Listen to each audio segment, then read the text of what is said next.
ahora a entrar al tema de la antropogonía, del origen del ser humano. Como se ha dicho, el primer relato de la creación comienza con una cosmogonía, describiendo cómo Dios crea el universo, para luego culminar en la creación del ser humano, punto central del relato. En el primer relato de la creación, que es en días, la creación culmina el sexto día con la creación del ser humano. Hombre y mujer los creó. Esta estructura sugiere que todo lo narrado anteriormente está orientado hacia la posibilidad de la existencia humana, pues subraya la intención divina de preparar un ecosistema adecuado para la vida. Todo esto lo que nos da a entender es que el universo existe para que pueda existir la vida humana. El orden del universo, las leyes que descubrimos en el universo, las leyes físicas, las leyes químicas, como vemos que se comporta la naturaleza, todo lo que observamos parece estar ordenado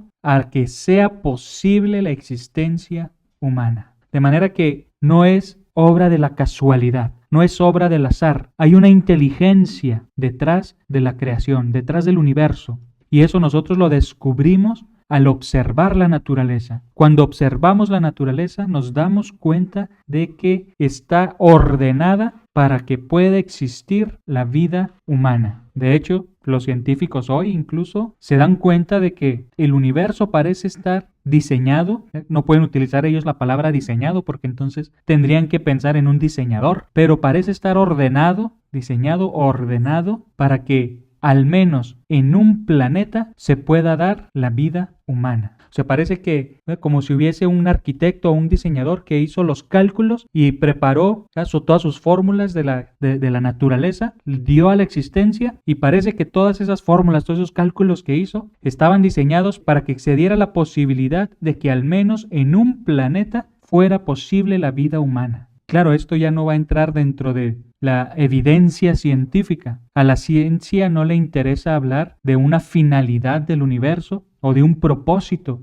en el universo. A la ciencia no le interesa que el universo tenga el propósito de que exista la vida humana. Ellos no, los científicos no se preocupan por eso desde la ciencia, pero los científicos, desde su propio razonar, desde su propio pensar, pueden llegar a deducir algo así. No lo pueden presentar como una teoría científica, obviamente, sino como filosofía. Esta ya es una interpretación filosófica del dato científico. Nosotros cuando vemos el dato objetivo de la ciencia, podemos creer o razonar filosóficamente que hay detrás una inteligencia que ha ordenado todo para que al menos en un planeta sea posible la vida humana.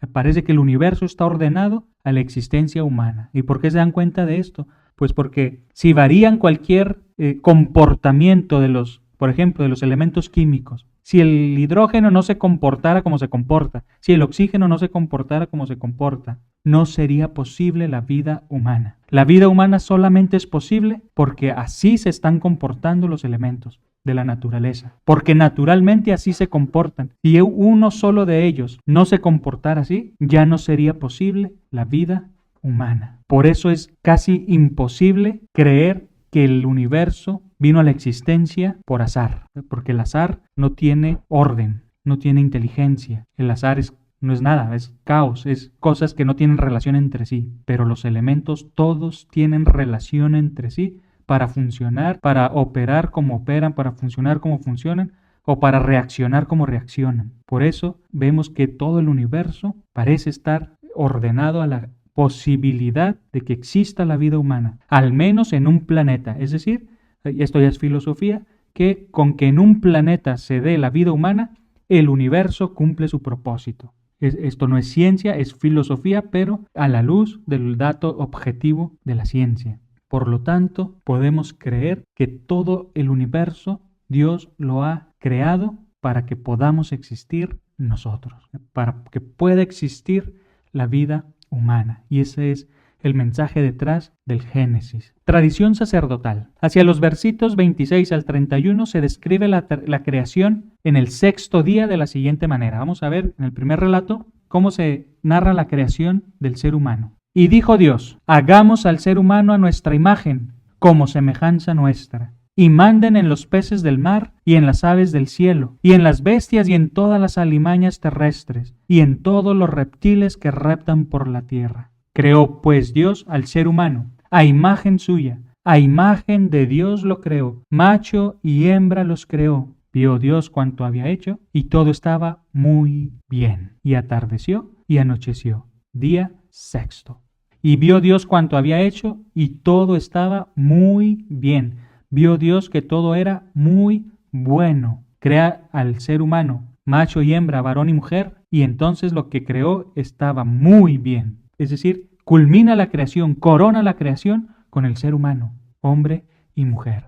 Cabe mencionar que aquí en este versito el hombre y la mujer son creados al mismo tiempo, a imagen y semejanza de Dios. El segundo relato, la segunda tradición, vamos a ver una historia un poquito diferente, pero aquí hombre y mujer son creados al mismo tiempo, misma dignidad, iguales, macho y hembra.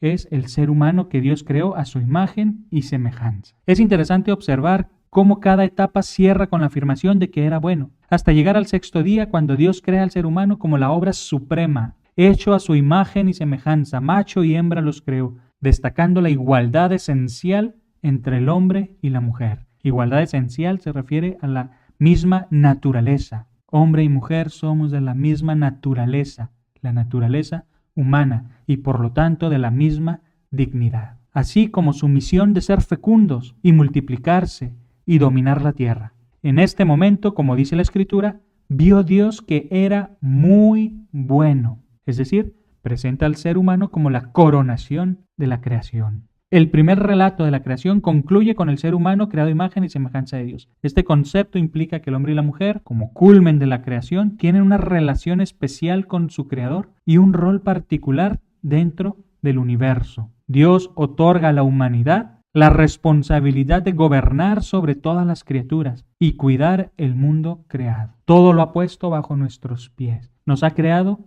para gobernar el mundo, para gobernar la tierra, para administrar la creación, para ser co-creadores con Él, co-creadores con Dios. En este sentido, los seres humanos son representantes de Dios en la tierra, administrando lo que Él ha dispuesto para ellos. Este primer acercamiento describe al ser humano como una creación directa de Dios hecha a su imagen. Hombre y mujer son creados simultáneamente, misma dignidad, y fueron bendecidos con las palabras: sed fecundos y multiplicaos, dominad sobre los peces del mar, las aves del cielo y todos los animales que se mueven sobre la tierra. Así pues, Dios creó todo lo que existe para el ser humano, colocando toda la creación bajo su cuidado. Pero, ¿qué significa ser imagen y semejanza de Dios? Implica que el ser humano comparte ciertos atributos divinos: la capacidad de crear, la inteligencia, la voluntad y la libertad. En esto radica su papel único en la creación como co-creador con Dios, llamado a transformar y administrar el mundo. Hemos sido creados pues a imagen y semejanza de Dios. Y esta imagen y semejanza con Dios significa que compartimos con Él los atributos divinos: la inteligencia, la voluntad y la libertad. También nosotros somos libres, tenemos voluntad y tenemos la capacidad de razonar, la inteligencia. Por eso podemos ser co-creadores con Dios. Nosotros también vamos a transformar la tierra, vamos a transformar el mundo, vamos a poder crear cosas que antes no existían. No como lo crea Dios, ¿verdad? Que Dios crea de la nada, de lo que no existe a lo que existe. Pero nosotros vamos a poder crear con nuestro trabajo, con el trabajo del ser humano, con el trabajo de nuestras manos, vamos a poder crear cosas nuevas, o mejor dicho, transformar la tierra. Porque vamos a transformar por nuestro trabajo lo que existe ya en la naturaleza para crear algo nuevo. Por ejemplo, la naturaleza da el trigo, pero ese trigo, cuando pasa por las manos trabajadoras del ser humano, se transforma en pan, en alimento. O por ejemplo, la naturaleza, la tierra, nos da las uvas que crea Dios de la nada, como el trigo, la creación. La naturaleza es obra de la creación de Dios. Pero cuando las uvas pasan por el trabajo, por las manos del ser humano, esas uvas se transforman en vino y viene a existir algo que antes no existía: el vino. No creamos de la nada, creamos con los elementos que nos da la naturaleza, pero somos co-creadores con Dios, llamados a transformar y administrar el mundo, a transformar la naturaleza en alimento, en casa, en vestido, en hogar, a transformar la tierra. Y tan así la hemos transformado que hoy podemos ver las maravillas que hemos creado con la tecnología. La tecnología está al servicio del ser humano y es obra de las manos del ser humano que transforman la naturaleza, que crean cosas que no existían. Y no solamente las cosas que creamos, sino ser fecundos, multiplicarnos, poblar la tierra. Eso también nos hace co-creadores con Dios. El mandato de ser fecundos, de multiplicarnos, la familia. En la familia, Dios también obra la creación. Nosotros somos co-creadores con Dios en la familia, porque multiplicamos la familia humana. Esta idea de imagen y semejanza implica que el ser humano es un reflejo de Dios. Dios quiere reflejarse en el ser humano. Dios se ve a sí mismo en el ser humano. Nosotros reflejamos la gloria de Dios.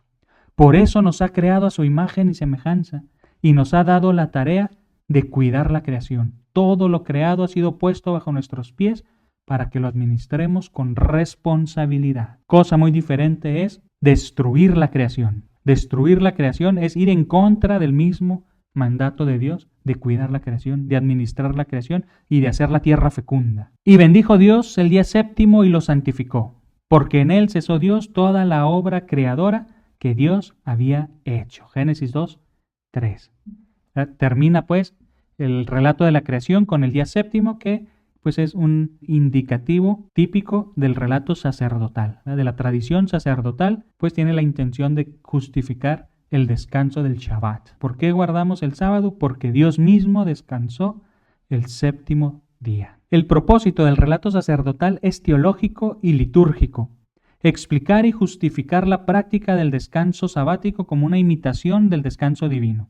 En esta narrativa el universo es presentado como un orden perfecto en el que cada elemento tiene un lugar y un propósito, siendo el ser humano el culmen de la creación. Después del primer relato hay una transición, es decir, unos versitos para poder cambiar a la siguiente tradición, al segundo relato de la creación. El Génesis nos presenta dos relatos distintos de la creación. Mientras que el primero tiene un carácter cósmico y universal, el segundo es más antropocéntrico, centrándose en la relación íntima entre Dios y el ser humano. En esta transición se nos introduce al segundo relato. Dios forma al ser humano del polvo de la tierra, de la Adamá. Luego insufla en sus narices el aliento de vida, sopla sobre él el aliento divino. Un gesto que subraya la dependencia total del hombre hacia su creador. Aquí el polvo simboliza la fragilidad humana. Hemos sido creados del polvo de la tierra.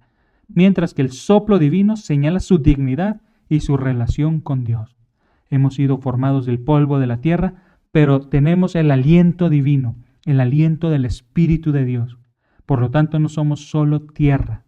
Tenemos una dignidad más alta por nuestra relación con Dios, porque Dios ha insuflado su Espíritu sobre nosotros. Por nuestra condición de seres humanos, llevamos en nosotros un soplo divino, esa chispa de la divinidad que constituye el alma espiritual. Este don nos hace capaces de comprender el mundo que nos rodea, reflexionar sobre nuestra existencia y desarrollar conciencia de nosotros mismos. Poder pensar en mi propio yo. Este soplo divino me ayuda a descubrirme a mí mismo, algo que los demás animalitos de la creación no pueden hacer, reflexionar sobre su propia existencia. Solamente nosotros podemos reflexionar sobre nuestra propia existencia. Solamente nosotros nos podemos interiorizar, meternos en nosotros mismos, en nuestra conciencia, hablar con nosotros mismos, reflexionar sobre nosotros mismos. Además, poseemos voluntad y libertad, cualidades que nos asemejan a Dios en muchos aspectos. La creación del hombre y la mujer, a imagen y semejanza de Dios, tiene una implicación profundamente relacional. Según la teología cristiana, esta relación refleja la comunión perfecta de la Trinidad, el Padre, el Hijo y el Espíritu Santo. Dios es una familia. Dios es familia. Dios es Padre, Dios es Hijo, Dios es Espíritu Santo. Y nosotros, al decir que hemos sido creados a imagen y semejanza de Dios, Decimos también, pues, que hemos sido creados para ser familia. El amor del Padre, que se entrega al Hijo en la Trinidad, el amor del Hijo que se entrega al Padre, es tan profundo y tan real que se hace persona. El amor del Padre y del Hijo es tan íntimo, tan divino, que se hace persona, el Espíritu Santo. El Espíritu Santo, que es el amor del Padre y del Hijo, como decimos en el credo, que procede del Padre y del Hijo, que con el Padre y el Hijo reciben la misma adoración y gloria. Es una comunidad de personas unidas por el amor. El amor del Padre y del Hijo se hace persona. Así también el ser humano, el esposo que se une a su esposa, la esposa que se une a su esposo, en esa unión tan profunda, tan íntima, tan real, que ese amor se hace persona. Y 9 meses después ya le pueden poner nombre, ¿verdad? Los hijos. Los hijos son el amor del esposo y la esposa que se hace carne, que se hace persona. Estamos hechos a imagen y semejanza de Dios para ser familia, porque Dios es familia. En la unión del hombre y la mujer, el amor genera vida, de la misma forma que el amor divino se desborda en la creación. Así, el ser humano no solo es imagen de Dios por su espiritualidad, sino también por su capacidad de amar y dar vida. Este vínculo entre amor, creación y semejanza con Dios es uno de los pilares de la antropología bíblica. Y después del capítulo 1 viene el capítulo 2 del Génesis, ya donde se hace el segundo relato de la creación, que es la tradición yavista. El primero habla de la creación del universo en 6 días, como habíamos dicho, y en el segundo relato vamos a ver que Dios duerme al Adán cuando lo crea del polvo de la tierra, lo duerme, le abre el costado y forma a la mujer. Este es el segundo relato de la creación, ¿sí se acuerdan? La mujer que es formada del costado o de la costilla del hombre. En este segundo relato, asociado a la tradición yavista, es más íntimo y antropocéntrico. Dios crea al hombre del polvo de la tierra e insufla el aliento de vida, dándole existencia. Luego, al notar que no es bueno que el hombre esté solo, crea a la mujer a partir de una costilla del hombre. Subraya también la igualdad y la unidad entre ambos, representados como hueso de mis huesos y carne de mi carne. ¿Se acuerdan? Es lo que expresa el Adán cuando le presentan a la mujer. Esta sí es hueso de mis huesos y carne de mi carne. Es decir, es igual a mí. ¿En realidad es costilla o costado? Sí, eso es interesante. O sea, la palabra hebrea es selah. Selah en hebreo significa orilla. La orilla puede ser el costado, pero también se puede interpretar como la costilla. De hecho, tradicionalmente, ¿verdad?, se habla de la costilla. Y hablar del costado tiene más sentido probablemente a la luz de los antiguos mitos que luego heredan también los helénicos, los griegos, y que cuenta Platón en los diálogos. Hay un diálogo que es sobre el amor. Y habla de que en el principio el ser humano era una sola unidad, pero era así como que una unidad con 2 cabezas, con 4 manos. Y era tan feliz, era el hombre y la mujer unidos, y eran tan felices que los dioses tuvieron envidia. Los hombres son muy felices, qué envidia. Y entonces, no me acuerdo cuál dios de los griegos, los separa por la mitad, por la orilla, por el costado. Y al separarlos por el costado, entonces se quedan tristes el hombre y la mujer, porque ya no están juntos. Y desde entonces la vida del hombre es buscar a su otra mitad, para reencontrarse con su otra mitad, así como ustedes que andan buscando su media naranja, ¿verdad? Andan buscando su otra mitad, o ya la encontraron. No, ya hasta la encontraron, ya hasta se casaron, yo creo, ¿verdad? De trasfondo podemos creer que el autor sagrado tiene este mito, pero le está dando un nuevo sentido. Está desmitificando el mito y haciendo teología a la luz de este mito. De manera que podemos decir que la mujer es ya no separada del varón por la envidia de los dioses, sino creada por Dios para formar con el hombre una sola carne. Como dice el Génesis, creó Dios al hombre y la mujer, varón y hembra los creó, y luego dice, por eso dejará el hombre la casa de su padre y de su madre, y se unirá a su mujer, y serán los dos una sola carne. Es decir, se reencontrarán la carne de mi carne y los huesos de mis huesos. Es una manera maravillosa de darle un sentido teológico a esos posibles mitos que circundaban sobre el origen de la humanidad. Esta es la propuesta del autor sagrado para resaltar que son de la misma dignidad y quitando pues toda esa parte de la envidia de los dioses, ¿no? Además presenta el jardín del Edén como el espacio donde los primeros seres humanos vivían en armonía con Dios, entre ellos mismos y con la creación. Entonces, el segundo relato introduce el jardín del Edén, y hacia el capítulo 3 vamos a ver que ahí se da el drama de la maldad, de la introducción del mal, del pecado. Además incorpora importantes simbolismos, como el jardín del Edén, el árbol de la vida y el árbol de la ciencia del bien y del mal. A todos estos elementos que también son simbólicos, ¿verdad? Son simbolismos. No es que nuestro autor sagrado tuviese una máquina del tiempo, haya viajado al pasado y vio los árboles y vio el jardín, ¿verdad? Todo esto tiene un significado. Estos elementos introducen temas sobre el origen del mal y la moralidad en la experiencia humana. Es importante resaltar que estos relatos no son explicaciones científicas, sino teológicas. El autor quiere transmitir que todo lo creado proviene del poder y la voluntad de Dios, quien asigna al ser humano un papel especial como administrador de la creación. Esta es la verdad que se proclama mediante un lenguaje mítico.